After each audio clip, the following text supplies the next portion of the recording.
A 31-year-old Haitian woman seeking asylum in the United States found dead.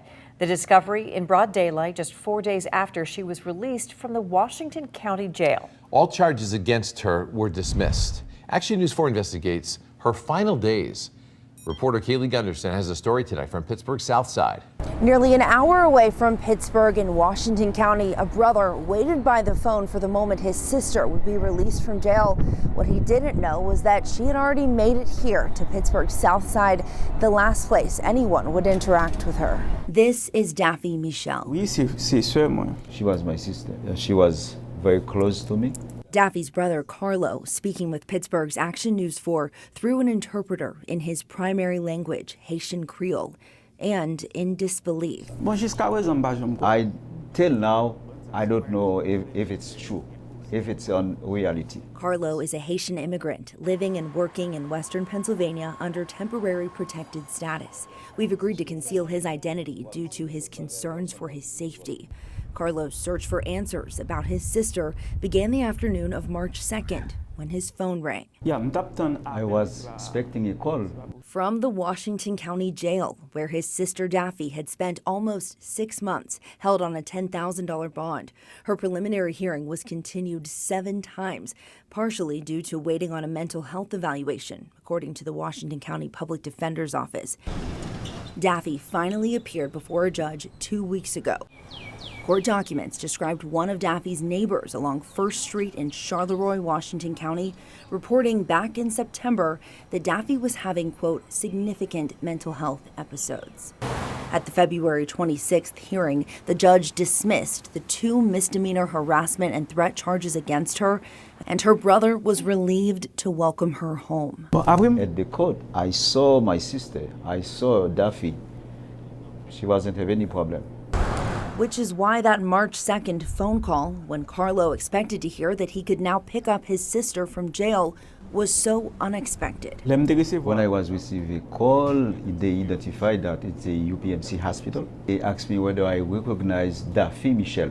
I replied them back that to let them know that it's my sister.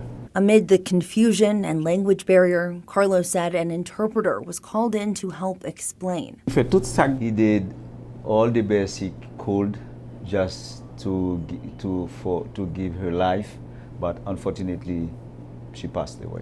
His sister, dead at 31 years old, nearly an hour from home. Immigration and civil rights attorney Joseph Murphy working with Carlo to make sense of his sister's final days. This is an older brother, it's his younger sister. They told him on a Thursday that the charges were dismissed and she was going to be released. She doesn't come out on Friday. He gets a call on Monday that she's dead. This is obviously going to make questions in anybody's mind. Port Authority police said maintenance crews working near the Mon Incline spotted her from across East Carson Street, lying on the ground of this bus shelter shortly after 10 o'clock that morning. She wasn't breathing and had no pulse. Officers attempted life-saving measures using CPR, an AED, and Narcan before she was taken to UPMC Presbyterian Hospital in critical condition. The doctor told the family it was a cardiac arrest. The in-between part is the part that confuses everybody. And that she died wearing an ankle monitor. The doctor told me that she has a bracelet on her feet. The Washington County Public Defender's Office said Daphy had an ICE detainer on her file, which is a request from ICE that the agency be notified before an individual is released from law enforcement custody or jail. In response to my list of questions, ICE confirmed that on February 27th, the day after Daphy's charges were dismissed, she was enrolled into the agency's Alternatives to Detention program. That happened here at the ERO, or Enforcement and Removal Operations Pittsburgh office on the South Side. An ICE public affairs officer said the agency placed Daphy on, quote, reporting requirements through electronic monitoring while her original immigration proceedings remained pending, noting she entered the U.S. through a port of entry in Texas in December 2022 under a discretionary authorization which allows a non-citizen into the country for urgent humanitarian reasons. Immigration records are sealed, but the family confirmed that after being paroled into the U.S., she filed a written request for political asylum. I asked ICE when she arrived to the ERO Pittsburgh office, when and where she was given the ankle monitor, how long she was in ICE custody, and when and where she was released. Those questions remain unanswered. Obviously, the charges were dismissed, so they can't deport her for the charges that, she's not guilty of. And they decided they wanted to have some monitoring on her, and that would have been done at the Jane Street office. ISAP, the Intensive Supervision Appearance Program, is there. That's where Murphy said a private contractor is paid to put ankle monitors on non-citizens with pending immigration cases. But it seems perfectly reasonable if you're going to take someone all the way up here and that far out of their element, and process them for all these different things, you could have just as easily driven them back down there where they'd have their support networks, and ideally where things like this were much less of a risk. After being released from the Washington County Jail, the timeline to Daphy's death is unknown. ICE confirmed that on March 3rd, the day after Daphy's death, the agency received an alert from Daphy's ankle monitor indicating it had been removed. By that point, her body was in the custody of the Allegheny County Medical Examiner's Office, awaiting an autopsy. Why is she dead?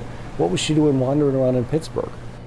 These are all things that any loved one would want to have something we call closure. In Daphy's efforts to secure legal status in the U.S., the Executive Office for Immigration Review confirmed she was set to appear before a judge in Florida on April 16th for a hearing on her immigration case. We were looking for a better way, a better health for her, because this country is really respect the law and they respect people, and she came here to looking for life. That is the reason she came here. Now, Carlo is left trying to understand his sister's final steps that led her here. I need justice for my sister. Autopsy and toxicology results could take several weeks. We'll keep you updated as any new information becomes available. Covering Allegheny County and Pittsburgh's South Side, Kaylee Gunderson, Pittsburgh's Action News 4.